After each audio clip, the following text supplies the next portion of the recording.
Hello YouTube, it is Yaroslav and Philosophy of Man YouTube channel. The Russian invasion into Ukraine continues, but I decided to make a video about the general topic of the channel, popular culture. I want to uh, post some thoughts on the film I watched before the war. It is called Nightmare Alley. It was filmed by Guillermo del Toro, very famous film director. I liked his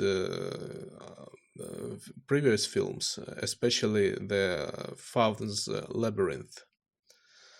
I didn't like Hellboy though I think there are some advantages to that film too. However, this is not Hellboy. This is quite an intellectual movie. Major spoilers ahead. It tells a story of a man called Stanley, who, after a mysterious murder of an unknown guy in a hut, travels to the different parts of the country and joins the circus. He starts to uh, do some works there and becomes the participant of the circus as the pupil of a magician, or rather mentalist.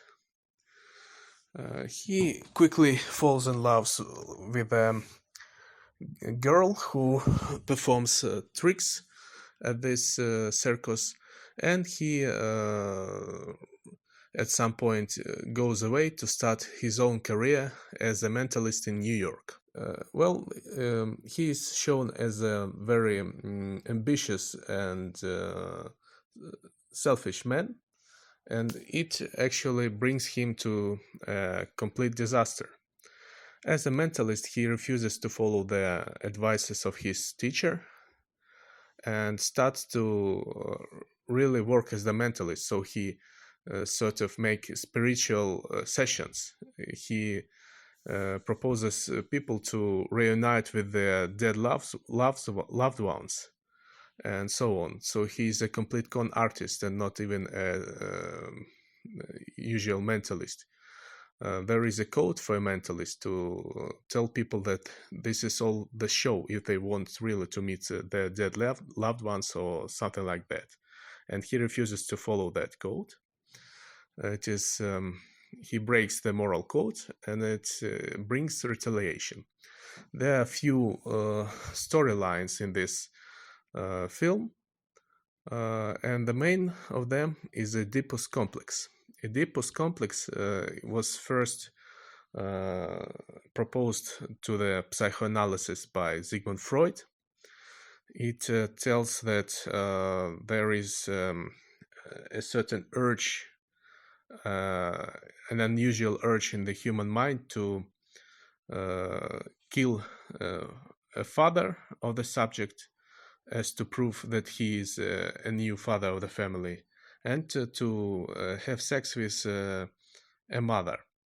It is named after a famous myth and tragic play of ancient Greece about Oedipus, a man who, without knowing it though, killed his own father and then married his own mother.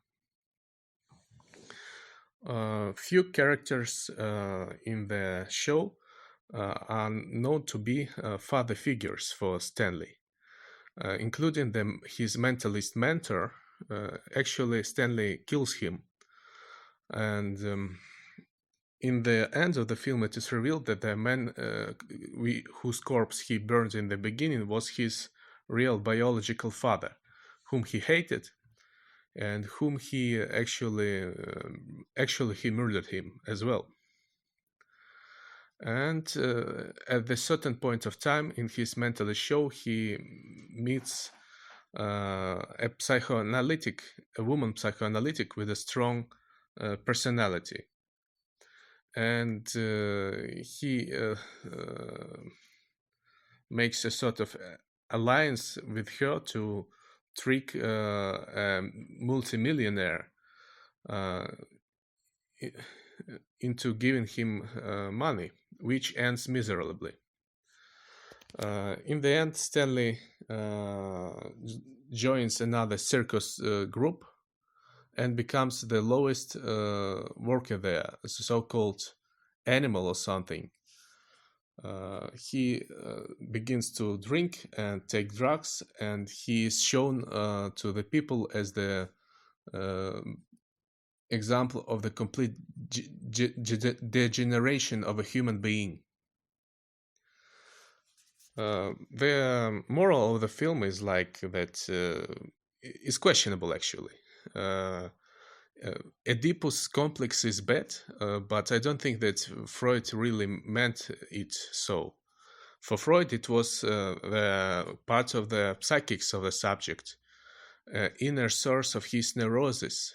It should be treated and it should be explained and it should be theorized about.